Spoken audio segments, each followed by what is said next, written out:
Hey kids, we are cruising right along through chapter 10. This is section 3 of chapter 10. This is called Special Products of Polynomials.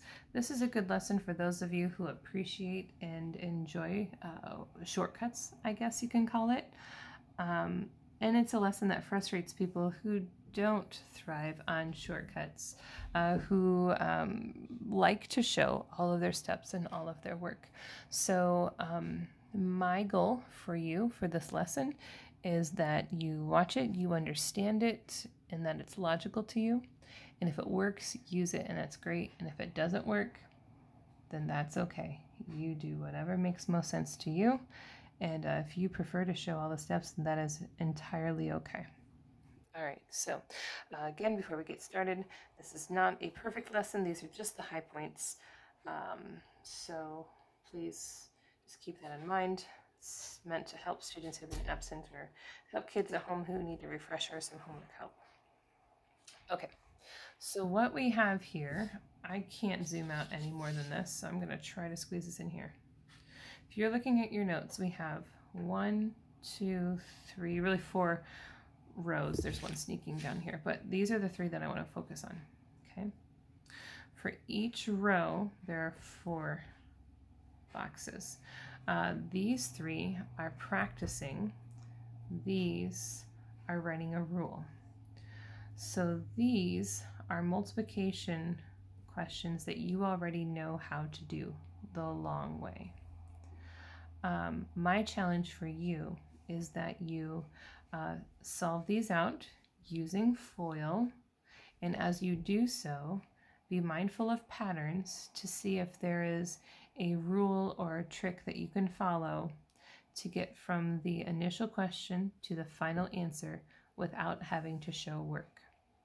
So I recommend that in a moment you push pause, work these out, and again, look for patterns. Now, one thing though that does confuse kids, this says p plus 3 and that's squared. That does not mean that the 2 distributes to everything inside. The distributive property does not work like that with exponents. What that means is p plus 3 and that expression is repeated twice. So this means 3m plus 1, 3m plus 1. And so you will have to use FOIL to tell me what that is simplified. Okay? All right, so please take a moment and yeah, work those out, see if you find a pattern, and then I'll meet up with you in just a moment.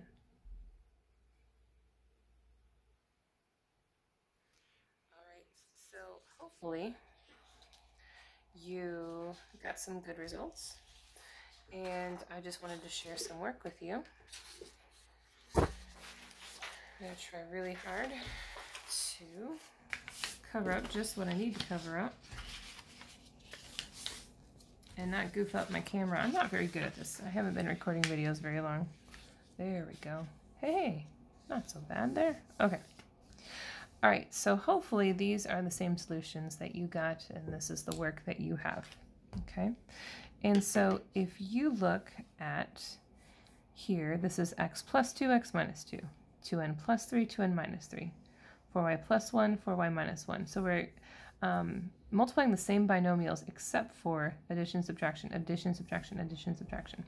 And hopefully what you saw here is that you've got a square here of whatever the first part of each expression is, and these middle parts cancel each other out. And then we have this times this for the negative 4. So negative 2x and positive 2x are gone, and we're left with x squared minus 4. Similarly here, negative 6n and positive 6n, they cancel each other out. So I'm left with the 4n squared and the negative 9. Negative 4y, positive 4y, they cancel each other out, right?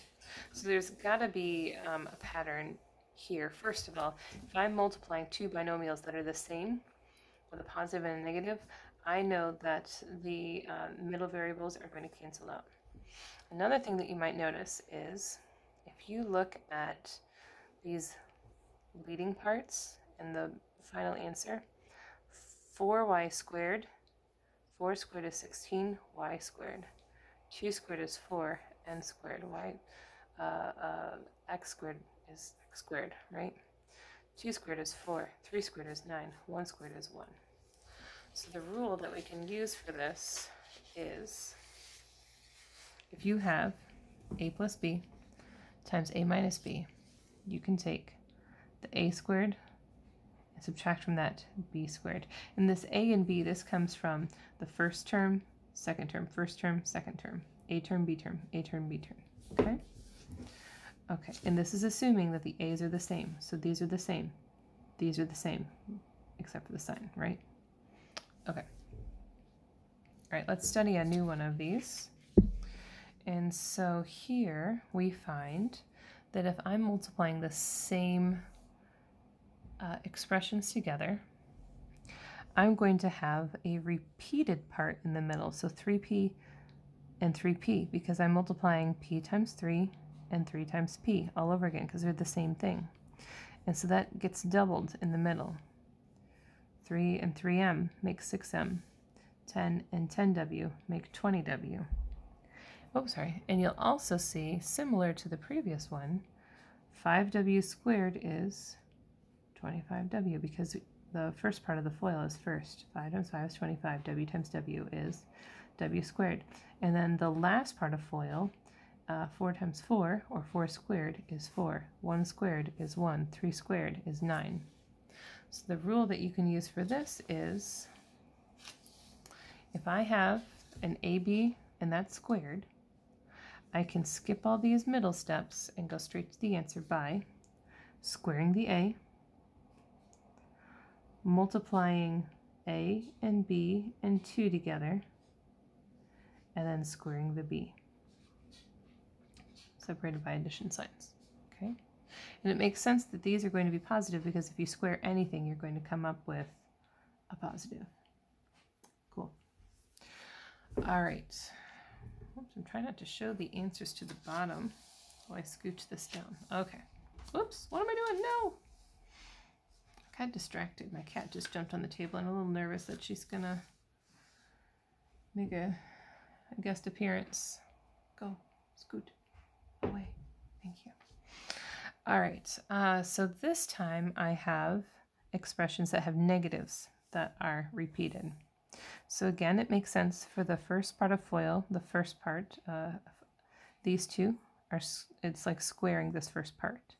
And also for the last part of FOIL, you're going to be multiplying the last bits with themselves or squaring them. So it's not surprising that 2 squared is 4, 4 squared is 16, 7 squared is 49, 5g squared is 25g squared. The interesting thing is the middle part. So now I'm having this part being repeated again, only with negative, kind of like what I had here. When it's positive, now it's negative. Negative 24, negative 24, right? Because I have to multiply 6h times negative 4 and negative 4 times 6h, and they're both there. Negative, negative in here. So this ends up being just like the previous rule, only the signs make a difference now. Instead of a positive here, we have a negative because we have a negative here instead of a positive. So to skip from the question to the answer without all these other steps, square the A, square the B, and in the middle is subtract 2 times A times B, 2 times 1 times 1, AB. Okay.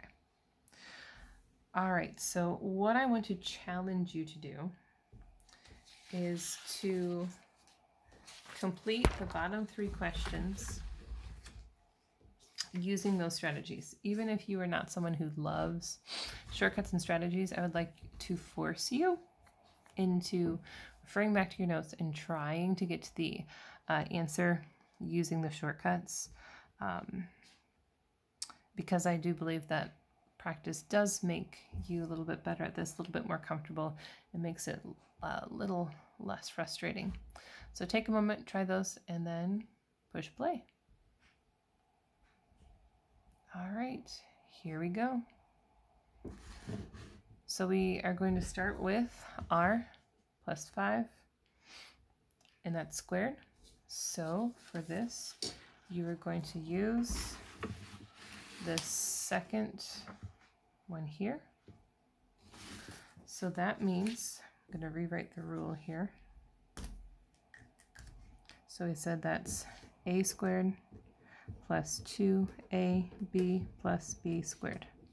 Okay, so r squared plus 2ab, 2 times r times 5. 2 times 5 is 10, times r is 10r. And then b squared plus 25. Okay, that 2 looks funny. Okay. For this next one, the positive and negative, that's the first rule that we talked about. That's the one that goes a squared minus b squared, because the middle parts will cancel each other out. So that means c squared minus 9. 3 squared is 9, separated by a negative sign. And then finally, for the last one, that refers to this, the third rule that we learned, ab minus plus b squared. Okay. A squared for this one is z squared. 7 squared is 49. Let's look at what goes in the middle. Minus 2 times a times b. 2 times z times 7. 2 times 7 is 14, times z is 14z. Okay. That makes sense for you, great. If that just hurt your brain and made things worse, then forget it. You can do it the long way. You're not going to hurt anything. Okay, so let's go to the homework.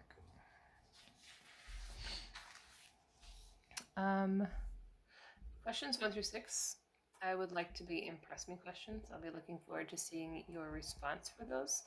I didn't use time in class to explain those either, because again, I want them to be a challenge for some of you kids who want to go a little bit beyond what we're doing in our notes.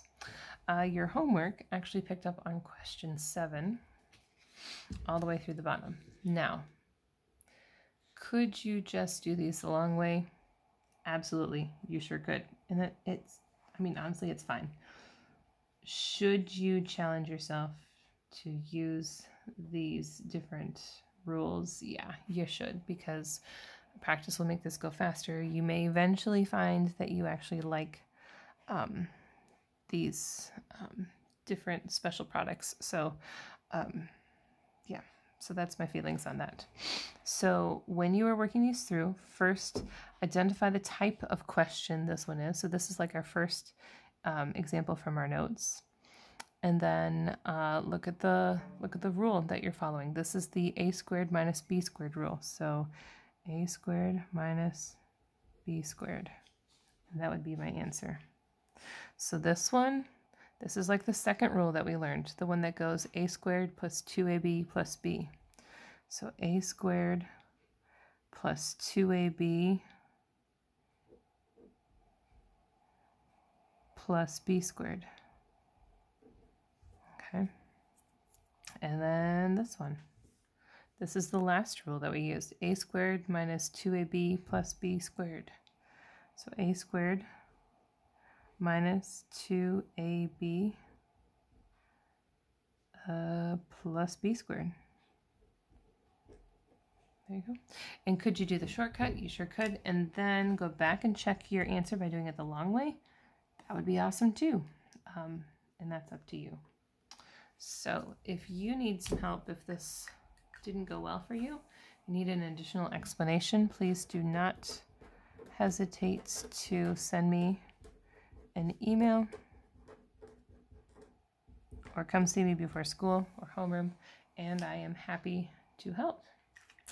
All right, kids, thanks a bunch. We'll see you in our next lesson. Bye.